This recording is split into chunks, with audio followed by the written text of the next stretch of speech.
Hello प्यारे student, कैसे हैं आप लोग। उम्मीद करता हूं सभी प्यारे स्टूडेंट अच्छे होंगे। तो फाइनली स्टूडेंट्स, बात करेंगे अपन इस वीडियो में कक्षा 9वीं अर्धवार्षिक परीक्षा 2024-25 जो आपका विज्ञान विषय का यहाँ पे क्वेश्चन पेपर था, उसका संपूर्ण सॉल्यूशन अपन यहाँ पे कवर करेंगे। ठीक है, सब्जेक्ट अपनी साइंस है यहाँ पे। और टोटल नंबर ऑफ क्वेश्चन की बात करें तो प्यारे स्टूडेंट 45 क्वेश्चन हैं, 45 प्रश्नों के उत्तर अपन यहाँ पे कवर करने वाले हैं। आप सभी को शीतकालीन अवकाश में ये होमवर्क दिया गया था आपके स्कूल के द्वारा, तो आप लोग इसको कंप्लीट कर लेना। और बाकी जितने भी सब्जेक्ट आपके सभी विषयों के सॉल्यूशन मैंने चैनल पे अपलोड कर दिए हैं। आपके हिंदी, अंग्रेजी, ठीक है, सामाजिक विज्ञान, गणित, संस्कृत, इन सभी के सॉल्यूशन, कंप्लीट सॉल्यूशन मैंने चैनल पे अपलोड कर दिए हैं। अगर आपने नहीं देखे हैं उन वीडियोस को तो उन वीडियोस को भी जरूर देख लेना। बाकी अब इन प्रश्नों की अपन बात कर लेते। देखिएगा प्यारे स्टूडेंट, और ये हिंदी और इंग्लिश मीडियम दोनों मीडियम स्टूडेंट्स के लिए रहने वाली है वीडियो। ठीक है, देखो प्रश्न पहला बोल रहा है कि 25 डिग्री सेल्सियस का केल्विन में मान बताइए। तो प्यारे स्टूडेंट, इस प्रश्न का राइट आंसर की अगर बात करें तो राइट आंसर हो जाएगा इसका यहाँ पे क्या हो जाएगा, ब वाला ऑप्शन हो जाएगा 298 केल्विन। ठीक है, 298 केल्विन। ठीक है, ये इसका राइट आंसर हो जाएगा। अगला प्रश्न है 0 डिग्री सेल्सियस पर जल की भौतिक अवस्था क्या होगी। तो क्या होगी स्टूडेंट्स, तो 0 डिग्री सेल्सियस पर जल की भौतिक अवस्था जो है ना वो क्या हो जाएगी, वो आपकी ठोस हो जाएगी। ठीक है, ए वाला ऑप्शन जो है ना वो आपको कर लेना है यहाँ पे सॉलिड। ठीक है, क्या कर लेना है, सॉलिड। देखो प्रश्न 3 है कि इमल्सन का उदाहरण है। तो प्यारे स्टूडेंट, इमल्सन का उदाहरण है यहाँ पे आपका बी वाला ऑप्शन, दूध जो है ना वो एक यहाँ पे इमल्सन का उदाहरण है। ऑक्सीजन के क्वथनांक का मान क्या है। तो प्यारे स्टूडेंट, ऑक्सीजन के क्वथनांक का मान अपने को यहाँ पे बताना है। तो ऑक्सीजन का क्वथनांक का मान होता है यहाँ पे आपका डी वाला ऑप्शन हो जाएगा, -183 डिग्री सेल्सियस। ठीक है, HNO3 में ऑक्सीजन के कितने परमाणु हैं। तो यहाँ पे देखो O3 आपको दिख रहा है, मतलब ऑक्सीजन के कितने परमाणु हो गए, 3 परमाणु हो गए, सी वाला ऑप्शन। बहुपरमाणुक सल्फेट आयन का संकेत है। तो बहुपरमाणुक सल्फेट आयन का संकेत क्या होता है, SO4-2। ठीक है, सी वाला ऑप्शन आप लिख लीजिएगा इसमें। तो ये आप लोग प्यारे स्टूडेंट इस प्रश्नों का आंसर यहाँ पे कर सकते हैं। अगले प्रश्न देख लेते हैं अपन। अगला प्रश्न, प्रश्न क्रमांक 7वां है कि सोडियम का इलेक्ट्रॉनिक विन्यास क्या बताना है स्टूडेंट। इसमें देखो अपने को सोडियम का जो है ना इलेक्ट्रॉनिक विन्यास यहाँ पे बताना है। तो स्टूडेंट्स वो हो जाएगा 281, क्योंकि देखो सोडियम का परमाणु क्रमांक क्या होता है, 11 होता है। तो पहले कक्षक में 2, दूसरे में 8। ठीक है, मतलब KLM इस तरीके से बढ़ती है ना कक्षाएं। तो पहले कक्षा में 2 परमाणु, दूसरे में 8 और तीसरे में 1। ठीक है, तो इस तरीके से ये बढ़ता है। और कैल्शियम का परमाणु क्रमांक क्या है स्टूडेंट्स। तो कैल्शियम का परमाणु क्रमांक क्या होता है स्टूडेंट्स, तो कैल्शियम का परमाणु क्रमांक आपको यहाँ पे लिख लेना है, कितना होता है, 20 होता है। कैल्शियम का परमाणु क्रमांक कितना होता है, 20। तो डी वाला ऑप्शन आप लोग इसमें राइट करोगे। अगला क्वेश्चन है अपना कि क्या है यहाँ पे, कोशिका का बिजली घर किसे कहते हैं। तो प्यारे स्टूडेंट, कोशिका का बिजली घर माइटोकॉन्ड्रिया को कहते हैं, ए वाला ऑप्शन। ठीक है, बैकग्राउंड में आपको थोड़ी नॉइस यहाँ पे सुनाई दे रही होगी तो उसे इग्नोर कीजिएगा। ठीक है, देखो ए वाला ऑप्शन। और 10वां प्रश्न कि डीएनए के क्रियात्मक खंड को क्या कहते हैं। तो डीएनए के क्रियात्मक खंड को क्या कहते हैं स्टूडेंट्स। तो डीएनए के क्रियात्मक खंड को यहाँ पे अपन क्या कह देंगे, जीन कह देंगे। क्या कह देंगे स्टूडेंट्स, जीन कह देंगे। सी वाला ऑप्शन आप लोग इसमें राइट कर लेना। ठीक है, अब देखते हैं अपन अपने कौन से प्रश्न जो खालिस्तान वाले प्रश्न हैं ना उनके आंसर्स अपन देखते हैं। देखिएगा पहला इसमें प्रश्न क्या है। तो पहला है इसमें कि जीवधारियों हेतु, ठीक है, जीवधारियों हेतु नई कोशिकाएं बनती हैं। तो जीवधारियों हेतु नई कोशिकाएं जो होती है ना वो कहाँ बनती हैं स्टूडेंट्स, वो अपने को बताना है यहाँ पे। तो वो बनती है आपकी यहाँ पे, इसमें लिखो देखो, और यहाँ पे इंग्लिश में भी दिया गया है इसका। तो इसमें क्या लिखोगे, इसमें आप लिखना, एक सेकंड में यहाँ पे आपको बता देता हूँ। देखो इसमें आप लिखो, यहाँ पे क्या लिखोगे स्टूडेंट्स, इसका आंसर हो जाएगा विभिन्नताओं में। ठीक है, विभिन्नताओं इसमें लिखना है आपको। तो मैं यहाँ पे पेन सही से नहीं चल रहा है, ठीक है, एक सेकंड, पेन, विभिन्नताओं हेतु नई कोशिकाएं बनती हैं, इस तरीके से आप लोग इसमें लिख लेना। ठीक है, अमीबा जीव है। तो अमीबा कैसा जीव है, तो अमीबा स्टूडेंट्स एक कोशिकीय जीव है। ठीक है, सर्दी में यार हाथ सही से नहीं चल रहे तो आप लोग लिख लेना एक कोशिकीय जीव। ठीक है, कोशिकीय जीव ये हो जाएगा इसमें। ठीक है, तो ये आप लिख लेना इसमें। वीडियो की क्वालिटी जो है ना उसको 480 कर लेना ताकि आपको एकदम क्लियर यहाँ पे दिखाई दे। और यहाँ पे में चलनी नलिका पाई जाती है, किस में पाई जाती है, फ्लोएम उत्तक में। तो यहाँ पे लिखो फ्लो, ठीक है, फ्लोएम उत्तक, ये आपको लिख लेना है कि फ्लोएम उत्तक में चालनी कोशिकाएं, चालनी नलिका पाई जाती है। रक्त एक प्रकार का क्या है स्टूडेंट्स, तो रक्त एक प्रकार का स्टूडेंट्स यहाँ पे संयोजी उत्तक है भैया। क्या है स्टूडेंट्स, संयोजी उत्तक है। ठीक है, अगला है यहाँ पे देखो कि स्थिति में परिवर्तन क्या होता है, तो स्थिति में परिवर्तन आपका गति होता है, ठीक है, क्या होता है, गति होता है, मोशन। किसी वस्तु का प्रति इकाई समय में उसके वेग में परिवर्तन क्या कहलाता है, त्वरण कहलाता है। एक्सेलरेशन आपको लिखना है इंग्लिश मीडियम वाले स्टूडेंट्स, त्वरण, ठीक है, इसमें मोशन कर लेना, इसमें त्वरण वो कर लेना, एक्सेलरेशन, ठीक है। अब देखते हैं अपन, देखो अपने जो अति लघुत्रात्मक प्रश्न है कि रासायनिक परिवर्तन का एक उदाहरण दो। देखो छोटे छोटे आंसर्स देने हैं इनके, क्योंकि ये एक एक नंबर के प्रश्न है, ठीक है, इनमें से नहीं कि आप बहुत बड़ा चढ़ा के लिख रहे हो, तो ऐसा नहीं। जो जितना देखो साइंस का एक रूल है पेयर स्टूडेंट, जितना पूछे ना बस उतना ही आंसर दो। अब ऐसे तो अपन साइंस में मतलब कॉपी भर देंगे, अपन इस एक प्रश्न में भी भर सकते हैं, ठीक है, तो ये नहीं, आपको जितना पूछे उतना दे दो। रासायनिक परिवर्तन का एक उदाहरण देना है, give an example of a chemical change. तो इसमें इसका आंसर देखना आप लोग क्या करोगे, तो यहाँ पे लिखो कि लोहे पर जंग लगना, इसमें लोहे का ऑक्सीजन और नमी के साथ प्रतिक्रिया करके लोहे का ऑक्साइड बनता है। ये एक क्या हो गया, किसका उदाहरण हो गया, रासायनिक परिवर्तन का, ठीक है। और इंग्लिश मीडियम वाले स्टूडेंट्स यहाँ पे नीचे जो लाइन दिख रही है ना वो वाली लिखेंगे। अगला प्रश्न है यहाँ पे आपका, देखिएगा अगला क्वेश्चन क्या है कि यौगिक किसे कहते हैं, यौगिक किसे कहते हैं, तो किसे कहते हैं स्टूडेंट्स यौगिक, वो अपने को यहाँ पे बताना है। तो इस क्वेश्चन का आंसर भी आप लोग यहाँ पे नोट कर लेना कि यौगिक दो या अधिक तत्वों के निश्चित अनुपात में रासायनिक संयोजन से बनने वाला शुद्ध पदार्थ है, कौन, यौगिक। और उसका उदाहरण भी आप लोग लिख लेना। देखो हिंदी मीडियम वाले स्टूडेंट्स ओनली हिंदी लिखेंगे, बाकी इंग्लिश मीडियम वाले इंग्लिश लिखेंगे, ठीक है, ये आप ध्यान रखना। अगला प्रश्न देखना स्टूडेंट्स, शुष्क बर्फ किसे कहते हैं, व्हाट इज ड्राई यहाँ पे आइस, ठीक है, व्हाट इज ड्राई आइस, तो यहाँ पे हो जाएगा कि शुष्क बर्फ जो है ना कार्बन डाइऑक्साइड यानी CO2 जो सीधे ठोस गैस में बदलती है उसे कहते हैं, ठीक है, तो ये आप लिख लो। हिंदी मीडियम वाले स्टूडेंट्स ओनली हिंदी लिखेंगे, बाकी इंग्लिश मीडियम वाले इंग्लिश लिख लेंगे। अगला देखना, लोहे की अलमारी कमरे के ताप पर ठोस से कारण दो, ठीक है, क्यों ठोस है वो, उसका रीज़न अपने को बताना है, उसका कारण बताना है।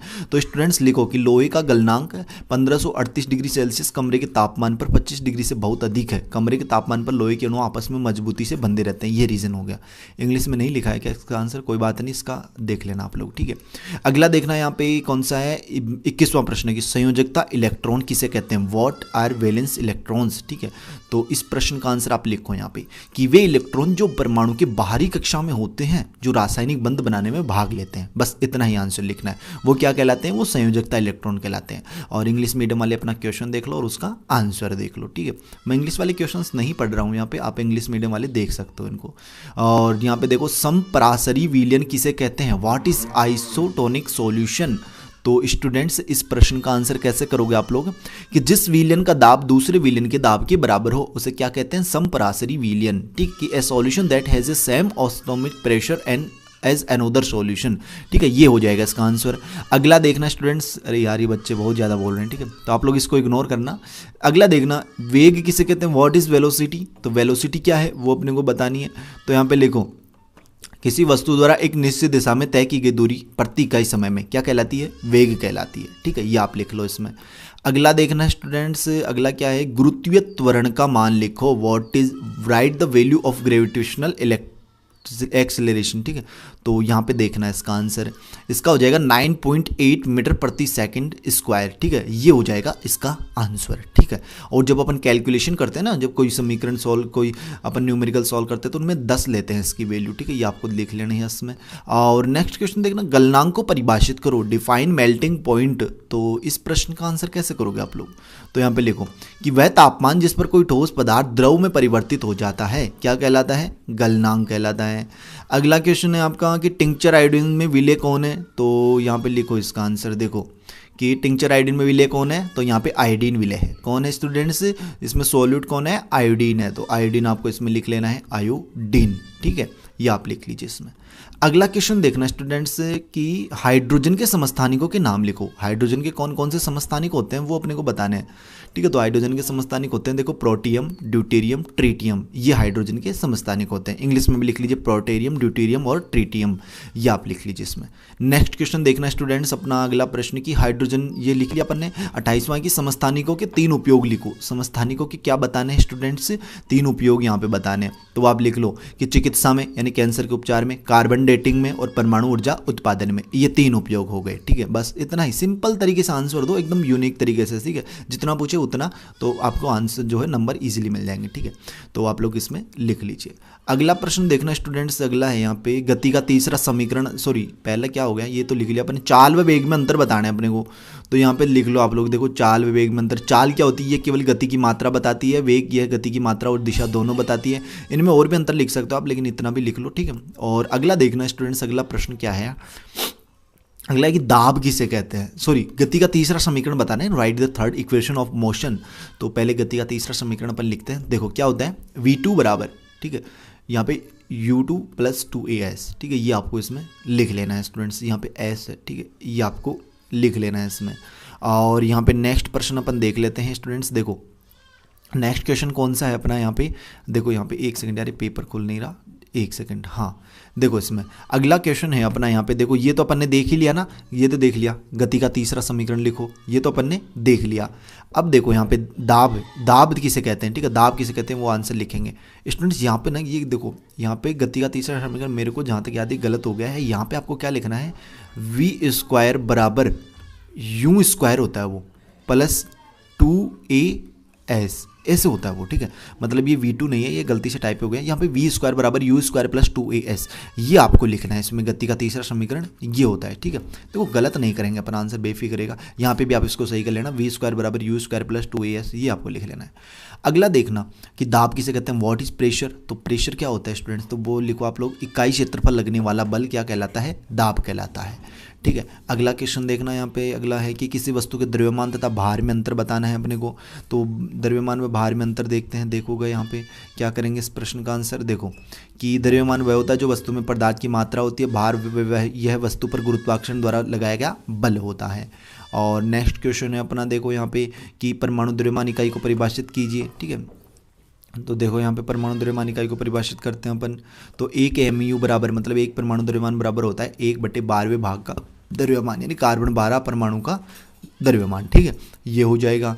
अगला प्रश्न है आपका, देखो यहाँ पे कि नाइट्रिक अम्ल यानी HNO3 के आणविक द्रव्यमान का परिकलन करें, ठीक है। तो इस प्रश्न का आंसर कैसे करोगे, तो इसका आंसर लिख लो यहाँ पे, ये हो जाएगा इसका आंसर, नाइट्रिक अम्ल यानी HNO3 में हाइड्रोजन परमाणु कितने हैं, 1 × 1 हो जाएगा, ठीक है। नाइट्रोजन कितने हैं, तो यहाँ पे 1 है, तो इसका परमाणु द्रव्यमान यहाँ पे 14 लिख लेना, तो 14 हो जाएगा। ऑक्सीजन के कितने परमाणु, इसमें 3 है, तो 3 × 16 तो 48 हो जाएंगे, इसलिए कुल आणविक द्रव्यमान कितना हो जाएगा, 1 + 14 + 48 इक्वल टू क्या हो जाएगा, 63U, ठीक है, ये हो जाएगा इसका आंसर। अगला क्वेश्चन देखना आप लोग, सूत्र लिखो एल्यूमिनियम क्लोराइड व सोडियम सल्फाइड का। तो देखो यहाँ पे लिखते हैं अपन इस प्रश्न का आंसर, यहाँ पे लिख लीजिए, एल्यूमिनियम क्लोराइड का सूत्र होता है AlCl3 और सोडियम सल्फाइड का सूत्र होता है Na2S, ये हो जाएगा, ठीक है।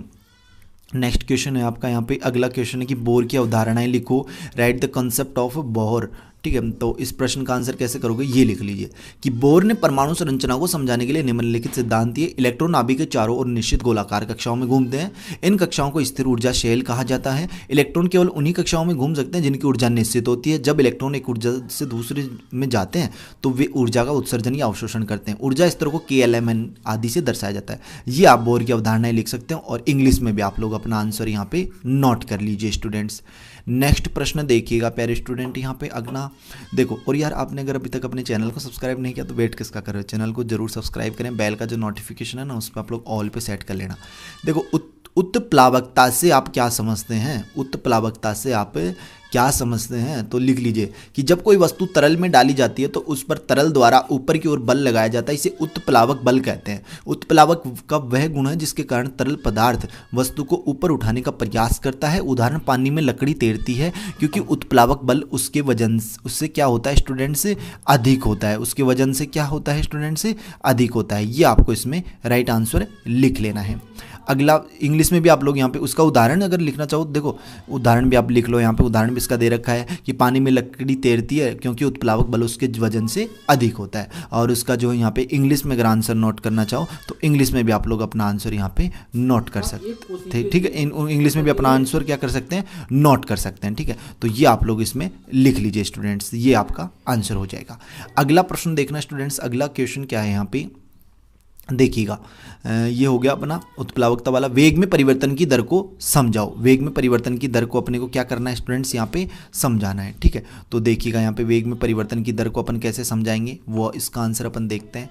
तो उसका आंसर हो जाएगा यहाँ पे वेग में परिवर्तन की दर ये हो जाएगी कि वेग में परिवर्तन की दर यानी त्वरण कहते हैं, उसे एक्सेलरेशन कहते हैं। किसी वस्तु की गति जब समय के साथ बदलती है तो वह त्वरित होती है। इसे निम्नलिखित सूत्र से मापा जाता है। त्वरण यानी अंतिम वेग और क्या होता है आगे, प्रारंभिक वेग अपॉन समय, ये उसका फॉर्मूला होता है। अपॉन है ये, मतलब बटे में है, ठीक है। मतलब ऐसे लिखना है इसको कि अंतिम वेग, ठीक है, क्या लिखोगे, अंतिम वेग माइनस प्रारंभिक वेग, ठीक है, मैंने शॉर्ट में लिख दिया प्रारंभिक अपॉन में समय, अपॉन में क्या, समय, ये होता है इसका, ठीक है, ये इसका मतलब अपॉन है यहाँ पे।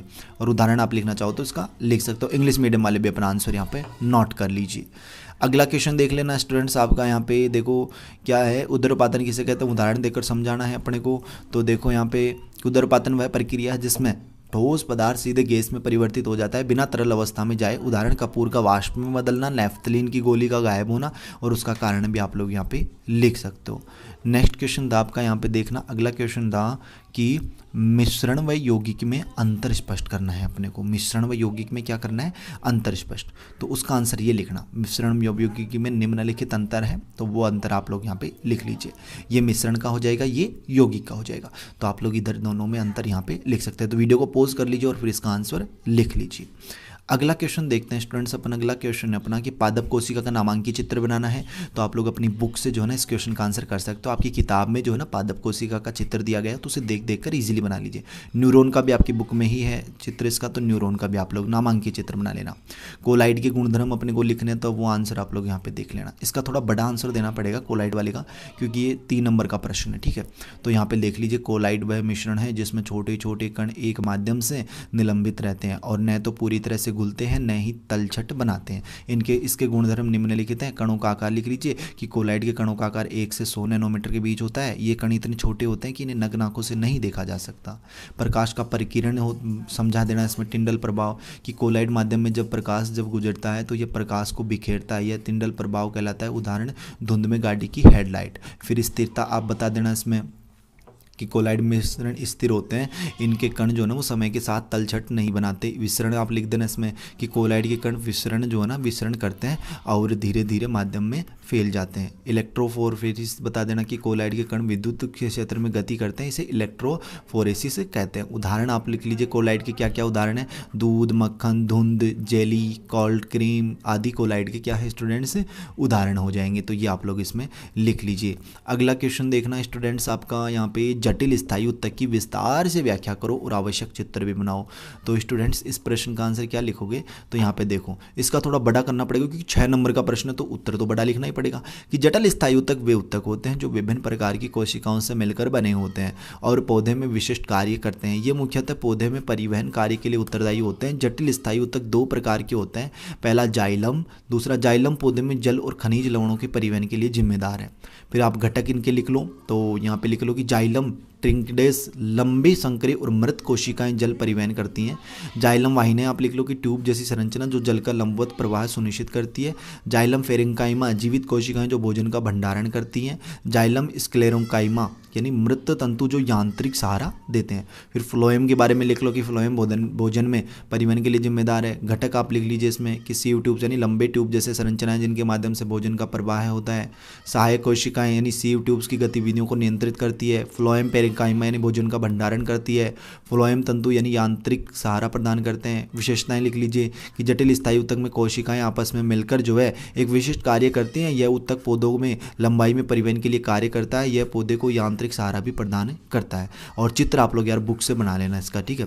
चित्र बहुत ईजी है बना, और इंग्लिश मीडियम वाले स्टूडेंट्स जो है ना वो अपना आंसर यहाँ पे नोट कर लेंगे। तो इस तरीके से था प्यारे स्टूडेंट आपका, और यहाँ पे ये 44वें का आंसर है, ठीक है। इंग्लिश में 44वें का आंसर और 43वें का आंसर, ठीक है। देखिएगा 45वां प्रश्न देखते हैं पहले, फिर उसका आंसर अपन देख लेंगे। देखो 45वां प्रश्न बोला कि संवेग संरक्षण का नियम लिखो। पहले तो ये बोला कि संवेग संरक्षण का नियम लिखो। देखो कि संवेग संरक्षण का नियम law of conservation of momentum, यानी यदि किसी बंद प्रणाली यानी क्लोज सिस्टम पर कोई बाहरी बल नहीं लगाया जाता तो उस प्रणाली का कुल संवेग हमेशा स्थिर रहता है। इंग्लिश में अपना आंसर नोट कर लीजिए, ठीक है। इसका बै वाला देखना, यहाँ पे बै वाला क्या है, तो बै वाला एक न्यूमेरिकल है, तो उसका आंसर भी अपन यहाँ पे देख लेते हैं। तो देखिएगा स्टूडेंट्स यार न्यूमेरिकल का आंसर जो है ना वो यहाँ पे, एक सेकंड स्टूडेंट मैंने यार लिखा तो था, कहाँ गया, अरे न्यूमेरिकल का आंसर जो है पैर स्टूडेंट यहाँ पे गलती से शायद टाइप नहीं हुआ है, तो कोई बात नहीं स्टूडेंट्स, बेफिक्र रहिएगा, इसका आंसर भी मैं बताऊंगा। अब वो कहाँ पे मिलेगा, देखो मैं आपको पीडीएफ उसकी प्रोवाइड करवा देता हूँ कंप्लीट सॉल्यूशन की, ठीक है। अब आप कहोगे भैया वो कहाँ पे मिलेगी, तो वो मैं आपको मिल जाएगी व्हाट्सअप चैनल पे, ठीक है। ग्रुप नहीं, देखो ग्रुप में बनाता ना, तो पैर स्टूडेंट ग्रुप में क्या है, अधिकतर स्टूडेंट जो है ना वो चैटिंग करते रहते हैं, उसमें पूरे दिन पढ़ते कम है बहुत और फालतू की बातें करते रहेंगे, तो आप लोगों को ग्रुप नहीं है वहाँ पे, किसी के नंबर भी शेयर नहीं होंगे, अपना व्हाट्सअप चैनल है, ठीक है। मतलब आपको उसका लिंक वीडियो के डिस्क्रिप्शन बॉक्स में दे दिया गया है व्हाट्सएप चैनल का, उसे ज्वाइन हो जाना, उसमें मैं पीडीएफ अपलोड कर देता हूँ ऑल सब्जेक्ट्स की, तो आप लोग उसमें जरूर ज्वाइन हों, ठीक है। उसका लिंक वीडियो के डिस्क्रिप्शन बॉक्स में। बाकी चैनल को यार सब्सक्राइब करना बिल्कुल भी ना भूलें, और जो अपने दोस्तों के साथ इस वीडियो को ज़्यादा से ज़्यादा शेयर करें। मिलते हैं पैर स्टूडेंट जल्द ही नेक्स्ट वीडियोज़ में सी होशम जोश के साथ, तब तक सभी पैर स्टूडेंटों को बाय, धन्यवाद। सभी स्टूडेंट्स को टेक केयर स्टूडेंट, मिलते हैं जल्दी।